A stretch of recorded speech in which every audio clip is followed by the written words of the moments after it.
Good morning and thank you for joining us. It is another day. Off the Press is here with you to take a look at the headlines and ensure you have the information you need to get started today. My name is Felicity Ezewike. I'm not alone as usual. I have a guest with me, a public affairs analyst, Martin Lumba. Thank you very much for coming on the program. A pleasure. Good morning. Good morning to you too. All right, we have a couple of papers. We'll start with The Nation. And the screamer here is governors split as cattle settlements row rages on. That's on page 2 and 3 of the paper. We also have Koza Pastor Biodun Fatoyibo steps aside. That was a trending breaking story yesterday.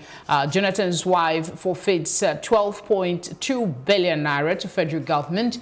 That woman has been in court for the longest time. We also have other stories. Death toll, it hits 15. That's the Lagos boat accident, still on the front page. You see details on page 4 of the paper. CBN ordered to release data to JTB. Court orders arrest of NFF officials. That's a bit of sports for you. That's it on your screen right now. Cup of Nations, again, very well highlighted on the front page of The Nation. A few riders to that story as well. Details on page 9, 10, 39 and 40 of the paper. Oil hits $66 uncut signal. Police go after killers of DPO 3 officers. That's all on the front page. And there's a picture reportage. The governor of Lagos State is on there. Let's look at what's on the back page now. Louis Odion is talking rape, Fatoyibo and Mrs. Dakolo. You want to read his thoughts? Go grab yourself a copy. And of course, we have a hat ball, environmental terrorism. Sir, over to you. Which of these headlines just speaks? All of them are important. Governor splits as cattle settlements rages. It looks to me like we are not ready as a country to decide whether we're running a capitalist government or a socialist government. By that I mean in terms of our economy. The reality and the truth is that when you're running a capitalist economy, people are supposed to take responsibility for their businesses. That is my layman's understanding of investment portfolio and all of that. What I'm saying is that in the real sense, cattle business, animal husbandry, and what have you, every individual that is interested in that business, if you want to do it in a large scale, you approach a financial institution or you talk to some foreign investors and you do your business.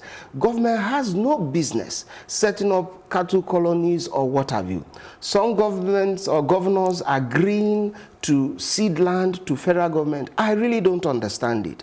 When the rain falls, it doesn't select short or tall, you know, white or black. It falls for everybody and you use as you want to apply. Okay, you know? let me look at the flip side of the coin now. The federal government is saying that there is a menace. You and I acknowledge that the farmers, headers, classes have taken uncountable number of lives, right? And they are collectively looking for a solution. So wouldn't you say it is not too much of a price to pay to maintain peace if Nigeria is truly one, so to speak? You know what? You'll have to build a settlement for shoemakers, a settlement for fishermen, a settlement for hunters, a settlement for all manner of people. It doesn't make sense. Government has no business. This Ruga settlement thing is really going to engage our time, even in the near future, and it is likely to lead to war. Quote me. I hope it doesn't get to that. I hope so too. Okay, your quick thoughts on Pastor Biodun stepping down, because these are two of the trending issues For me, it is a straightforward matter. The pastor says he has never raped, but he didn't say that he has never had sex with this person in question. Now he threatened to go to court. Stepping down does not translate to the threat that he gave. If he is sure that his hands are clean, he should carry out that threat. That is the way I see it. But it's good to start by stepping down. All right, we go to this day newspaper now. Let's see what's trending on there. INEC seems to be topping the chart. It's INEC goes tough. Directs parties to submit 2019 election expenses. Warns commission would be strict on Bayelsa Kogi government contest timelines. Polls not over until after Supreme Court judgment, says PDP. That's it on your screen right now. And then at the very top, you see carry oil price and output key to Nigeria's revenues. Oil price jumps to $66 on supply cost extension prospect. A bit of business for you. And then Atiku gets 10 days to prove petition. Want to read details? Page C's got you covered. We also have Koza Pastor steps down over rape allegations. There you have it. Fuel tanker accident claims 60 lives in Benue. Friendship across the arm. What does that mean? That's a picture for you on the front page of this day. On the back page, we have rape and the senior pastor of Koza. Rape seems to be on everybody's mind right now. How do we stop it? Even knowing it doesn't seem to act as enough check for people. I think that basically the bait that victims usually follow is maybe when they are looking for security. By that I mean you are looking for security, maybe emotional security, maybe some form of security, maybe financial.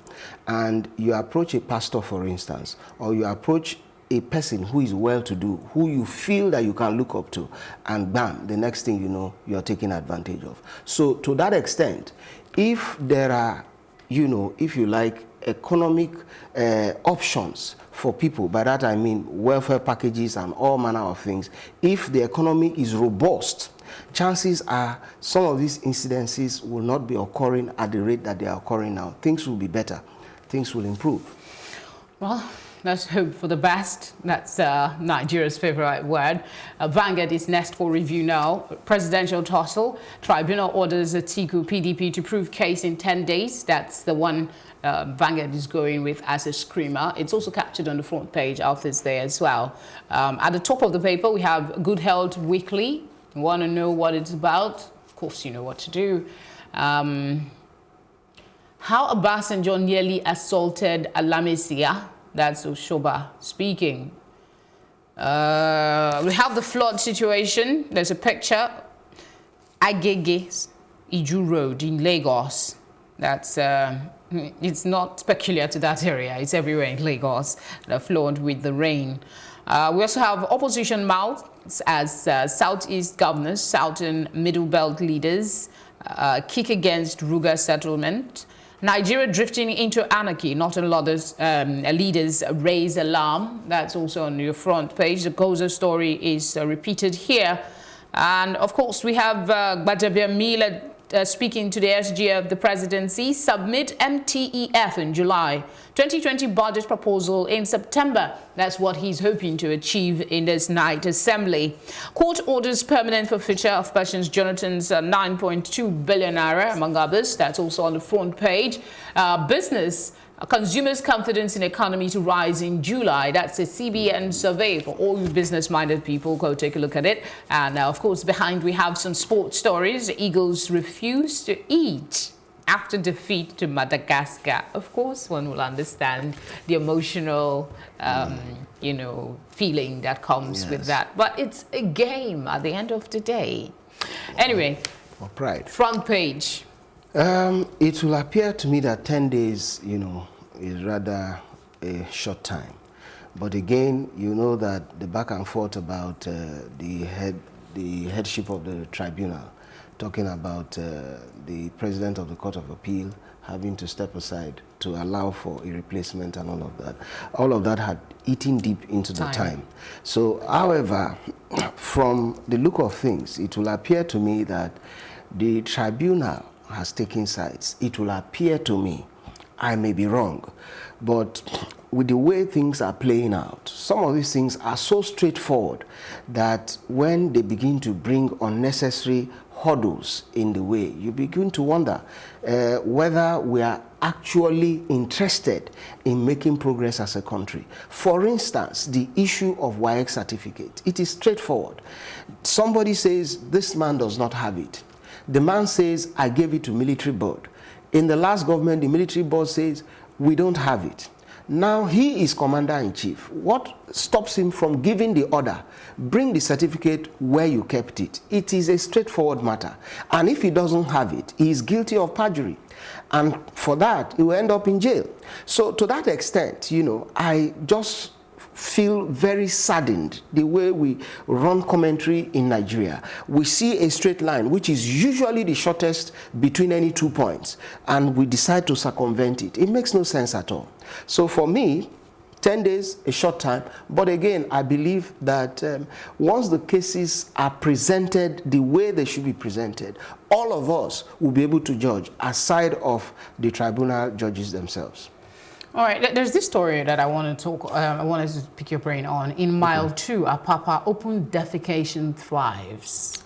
In fact, in 2019. Yes, I've passed that place a few times, and I must tell you that it is just unfortunate, and it begs the question, is there government presence within that axis? There's nothing to suggest that there's government presence. The flooding there doesn't make sense.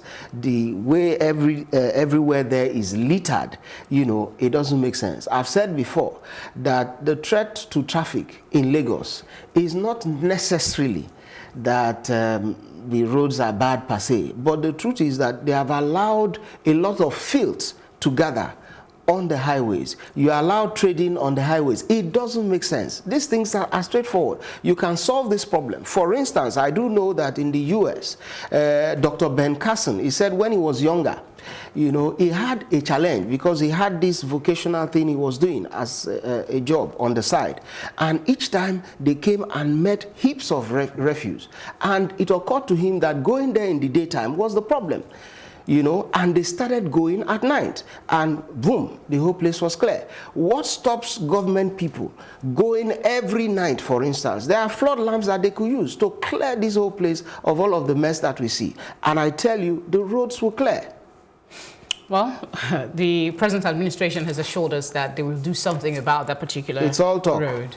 Well, we don't know yet. He asked for We know, because they said they will clear Ogoni. They went there, did a fanfare, till today as we speak, no shovel has been to Ogoni. One term has already passed. It's annoying. Nigeria drifting into anarchy, northern leaders raise alarm. I agree. But on what basis? Now, when the northern leaders say things like this, it looks like it's all rhetoric. Because let me tell you, the problem of Nigeria as of today, like even Obasanjo just said, is that the country has been tilted in a manner that suggests that one particular ethnic group is being favored, and we should call a spade a spade. The Fulani issue, it is central to Nigeria's unity and Nigeria's progress. If the northern elders are saying that we're drifting to anarchy, they should call President Buhari to order and for him to do the correct thing. All right, we have the Punch newspaper next for review this morning, and Ruga settlement expectedly is the screamer here. Southeast Governor Ortom tackle federal government. Fahmy says no outsider can take Ekiti land.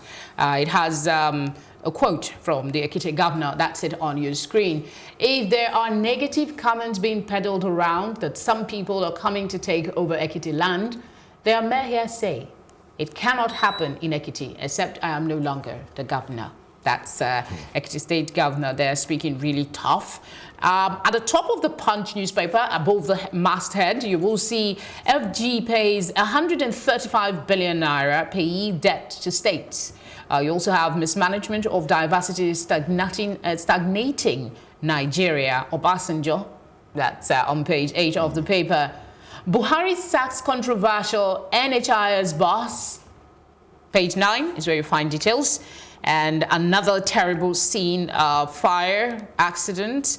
This is Makodi Alaide Road in Benue State. That's a sad one there. We also have this one. 6 more bodies recovered in Lagos boat accident. We talked about it here yesterday with Ekene. If you want to catch her thoughts on it, please go to our YouTube page. You will see the link to Off the Press. Makinde sets up panel to probe LGs under Ajimobi. Quote others for feature of Patience Jonathan's. We've taken that story severally. And of course, the Koza pastor is also captured here. This is a sad one. Gunmen killed DPO, pregnant cop, 5 others in Bayelsa Rivers. Quite a sad one, really. Atiku's case is also captured. On the back page of the Punch newspaper, we have treating the Fulani as extraordinary Nigerians. Azuka Onka is speaking. You want to hear his thoughts? Please go read the back page of the Punch newspaper. It's important that we read, really. All right. I think that what Azuka mentioned there is quite apt, you know, talking about treating the Fulani as extraordinary Nigerians. And that, for me, is the central issue as of today. Now, that Governor Fayemi has said that nobody can take Ekiti land, it sounds to me like he's just blowing hot air. You know, the Nigerian experience clearly shows that when Southerners say some of these things, there is no practical measure to demonstrate that they are willing or that they are interested in confronting the challenge that is actually in front of them. However, when their northern counterparts take a position, you see the difference, and the difference is usually very loud and clear. For me, I think it is not enough to say that nobody can take our land. You have to put practical steps. You have to take practical, if you like, decisions that everybody will know clearly, including the predators. They will know that, no, if we dare, the consequences will be too dire. In your opinion, what would be a practical step in this matter for state governors who do not want their lands to be taken over by the federal government? I think we have to start from the Constitution. The Constitution vests all lands in the hands of the governors of the states. So that the federal government says that it has gazetted lands, it doesn't make sense. It doesn't amount to anything. It's like saying that you're building a castle, you know, within the atmosphere. It makes no sense. So there's no such thing to start with. So constitutionally, what the federal government is doing is illegal. So every governor should be able to say to the federal government, even those that have said, yes, we are willing to give you land. Are you getting my point? It is the state governors that can say we are gazetting land, not the federal government. That is my understanding. So to that extent, for every state that is not interested, including those that are interested, they must make legislation to accommodate this development. If there is no legislation, I tell you, in future, these things will lead to war. I need to speak to you on this one. Scores feared dead as tanker explodes in Benue. I want to take it from the angle of transporting petroleum products via road. Interesting. Aren't we above that as a nation at this time? We're supposed to be above that. And mind you, the pipelines that run across Nigeria, in fact, they are just so gargantuan, so to say. They are everywhere. Pipelines everywhere. So why do we still transport? Yeah, simply because sabotage has been happening over time. Nigeria is a funny country. Somebody busts a pipe somewhere and takes petroleum products and begins to sell. The truth is, you can see these tankers. You can see the place where this infringement has occurred, and nobody is penalized. Nobody is sanctioned. Therefore, they will continue. And all of a sudden, the excuse now becomes, because the pipelines have been ruptured, we have to ferry our petroleum products with tankers. Now, the thing is, it is a very big business. They talk about petroleum equalization fund. It also doesn't make sense. For instance, a packet of sugar in Lagos is not the same price as in Bayelsa, for instance. So why is petroleum product, why are they insisting that the price must be the same across Nigeria? Now, the difference in price between Lagos and Maiduguri, federal government bears it. It doesn't make sense. We should allow the economic forces to operate, you know, without inhibition, and we will see the difference. If we're running a capitalist economy, we should, for goodness sake, allow these things to run freely. All right, I guess we'll have to leave it there. But there's so much more to talk about. I think you basically echoed some thoughts here that Obasanjo mismanagement of diversity is stagnating. Our diversity, yes. There are big problems. There are big problems in Nigeria. But again, if you look at the source of this problem, you can see if you put sugar here, ants will gather. It is natural. How do you solve the problem? It is not by tackling the ants, it's by removing the sugar. The Fulani issue is the central problem in Nigeria today, and we must deal with it. You cannot continue to treat them as extraordinary Nigerians and expect the country to flourish. It is impossible. And people should stop talking around the issue. We should take it head on. There's this thing I want to talk to you about. I don't think it's captured in the paper, but most of the speeches that we see comes from the media aide to the president. Yes. And sometimes people say they don't always seem to align with what one they can never align. And they what can the never other align. What happens to maybe some sort of direct communication? See, if you're doing the right thing, whether you are woken up in the morning or in the afternoon or at night, you will always state the facts as they are. But because they are doing things that are not credible, that are not legitimate, that are not fair, you know, there will always be distortions in how they present their facts. I'm afraid we really have to stop now. Thank you very much for coming on the program. Always a pleasure to have you, Martin Slumber.